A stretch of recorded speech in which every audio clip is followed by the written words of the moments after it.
Hi friends, welcome to my channel.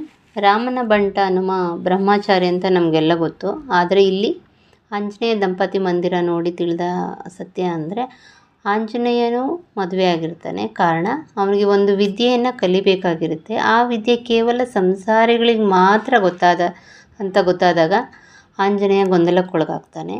ಹಾಗೆ ಸೂರ್ಯದೇವ ಅವನ ಕಿರಣಗಳಿಂದ ಒಂದು ಹೆಣ್ಣನ್ನು ಸೃಷ್ಟಿ ಮಾಡಿ ಕೇವಲ ಆ ವಿದ್ಯೆ ಕಲಿಯೋರಿಗೆ ಮಾತ್ರ ಅವರು ದಂಪತಿಗಳಾಗಿ ಇರ್ತಾರೆ.